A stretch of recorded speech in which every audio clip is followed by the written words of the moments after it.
વિશ્વભરમાં ફેલાયેલા દાઉદી વોરા સમાજના 52મા દાઈ એવા ડોક્ટર સૈયદના મોહમ્મદ બુરહાનુદ્દીનનું મુંબઈ ખાતે નિધન થતાં જ સમગ્ર વોરા સમાજમાં શોકની લાગણી ફેલાઈ જવા પામી છે.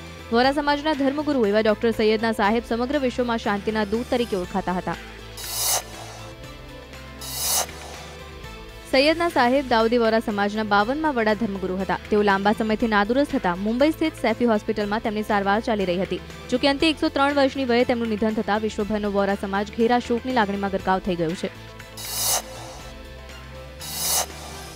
વોરા સમાજના ધર્મગુરુ ડોક્ટર સૈયદના સાહેબનું લાંબી માંદગી બાદ મુંબઈમાં અવસાન થયું છે. 103 વર્ષીય સૈયદના સાહેબનું અવસાન થતાં વોરા સમાજમાં શોકનું મોજું ફેલાયું છે. તેમના અવસાનના સમાચાર સુરત પહોંચતા તેમના અનુયાયીઓમાં ગમગીનીનો માહોલ જોવા મળ્યો હતો.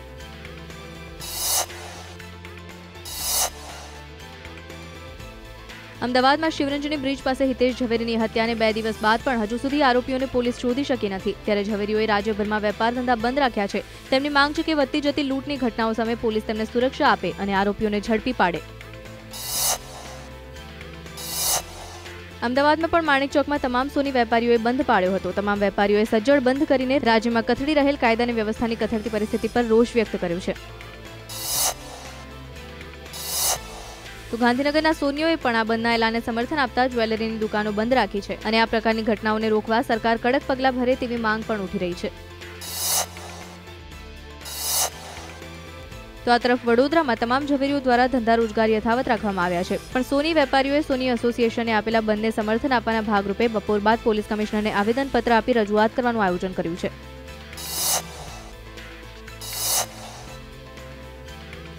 તો આ તરફ રંગીલા રાજકોટમાં પણ સોના ચાંદી વેપારીઓએ ધંધા રોજગાર બંધ રાખી સંપૂર્ણ બંધ પાડ્યો છે.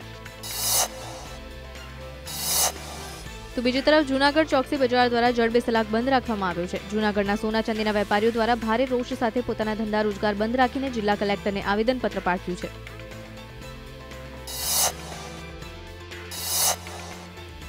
જામનગરના ઝવેરી બજારમાં પણ તમામ સોનીઓએ ધંધા રોજગાર બંધ રાખી સંપૂર્ણ બંધ પાડ્યો છે અને રાજ્યમાં સોનીઓની સલામતી સામે સમસ્ત સોનીઓ દ્વારા સવાલો ઉઠાવવામાં આવી રહ્યા છે.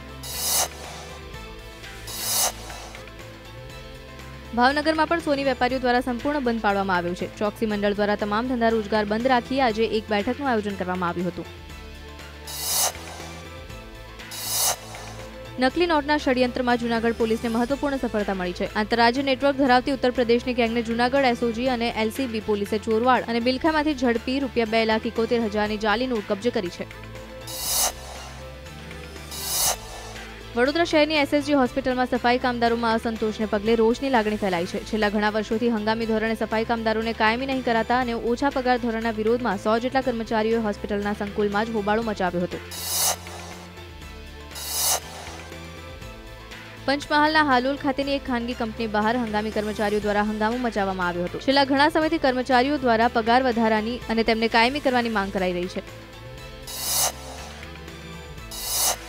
કેન્દ્ર શાસિત પ્રદેશ દમણ અને સેલવાસના વેપારીઓ કરચોરી કરી યાનનો માલ ગુજરાતમાં ઘુસાડી રહ્યા છે, જેના કારણે સુરત સહિત ગુજરાતના વેપારીઓને નુકસાન ભોગવવાનો વારો આવ્યો છે. આ પ્રશ્નનો ઉકેલ લાવવા સુરત ચેમ્બર ઓફ કોમર્સ દ્વારા ગુજરાત સરકારને રજૂઆત કરાઈ છે.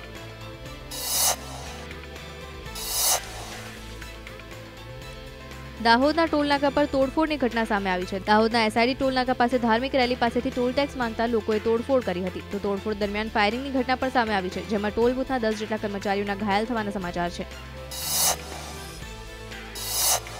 સુરતના ખટોદરાની યુવતીને ફસાવી તેને ગર્ભવતી બનાવવાનો આરોપસર પોલીસ સકંજામાં ફસાયેલ સુરતના જમાદારના જામીન સેશન્સ કોર્ટે નામંજૂર કરી દીધા છે. આ કેસમાં યુવકના માતાપિતા પણ દોષિત જાહેર થયા છે અને તેમણે પણ પોલીસ કાર્યવાહી બાદ હાઈકોર્ટમાંથી જામીન માંગ્યા હતા.